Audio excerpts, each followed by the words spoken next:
Bienvenue dans Bêtes de Science, le podcast Futura qui fait la part belle aux animaux. Je suis Marie et pour ce nouvel épisode, on va s'intéresser à un insecte drôlement bien organisé, l'abeille.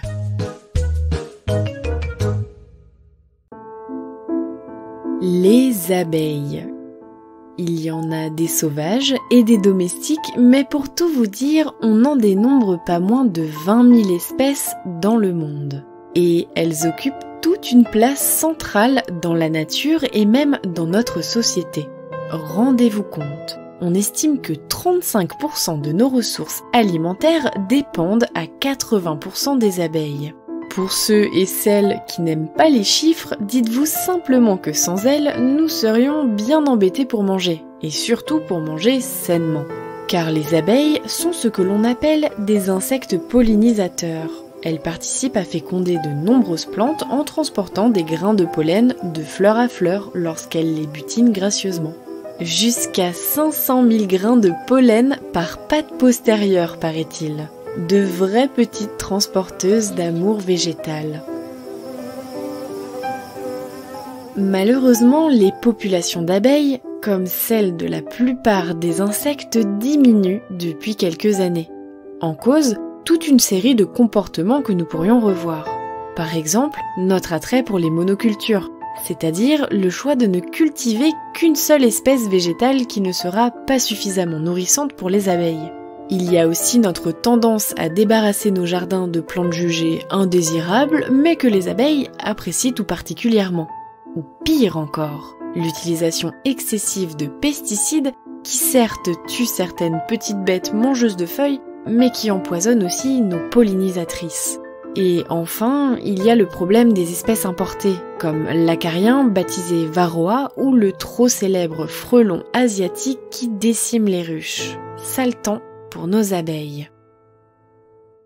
Le sujet est important et il existe plein de manières de protéger les abeilles que je vous invite à découvrir car même le plus petit des gestes peut changer beaucoup de choses. Mais si nous avons choisi de nous y intéresser ici, c'est pour discuter de leur intelligence. Car les abeilles ne sont pas si bêtes. On le devine dans la complexité de leur organisation sociale, comme chez le ratopnu, vous vous souvenez ? Et puis, de nombreuses études ont montré leur capacité d'apprentissage et de mémorisation. Ces butineuses savent par exemple associer des couleurs et des odeurs à une récompense alimentaire. Les chercheurs assurent même que les abeilles savent faire des additions. Si nous la réduisons très souvent à nos pots de miel, l'abeille est un insecte qui étonne de plus en plus. Pour aller un peu plus loin, des biologistes affirment aujourd'hui qu'en travaillant ensemble et en se laissant guider par l'amour inconditionnel qu'elles portent à leur reine, les abeilles ont mis au point ce qui ressemble à un réseau de télécommunication. Pas de satellite ou de fibre optique, vous allez voir, c'est encore plus malin. Les chercheurs l'ont découvert un peu au hasard. Ils observaient des abeilles en train de former un essaim. Et ils ont remarqué qu'au cours de l'opération, elles avaient tendance à mettre leur derrière en l'air et à battre furieusement des ailes. Une étonnante chorégraphie qui a su attirer l'attention des scientifiques. En fait, tout part de leur reine, l'individu le plus important de la ruche. Et comme la plupart des insectes, celle-ci communique par des phéromones, de petites molécules odorantes qui permettent d'envoyer un message chimique à ses comparses. C'est très pratique, mais contrairement à la voix, les phéromones ne sont pas faites pour voyager très loin. Comme avec une odeur, les molécules se dispersent sur une toute petite distance, à moins d'être portées par le vent. Mais les abeilles, elles, ont trouvé une parade à cette limitation. Lorsque leur reine leur envoie un message, les abeilles les plus proches d'elles cessent immédiatement leur activité.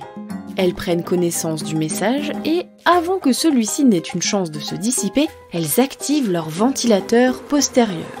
Allez hop, popotin en l'air, elles battent des ailes pour créer un courant d'air qui permet de transmettre le message au reste de la colonie.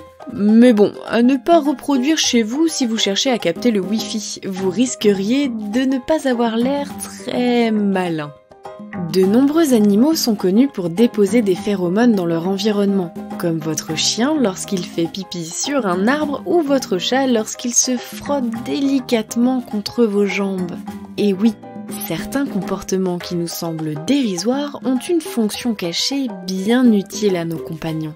Mais nos hyménoptères, elles sont devenues des reines de la communication, grâce à la force de la coopération.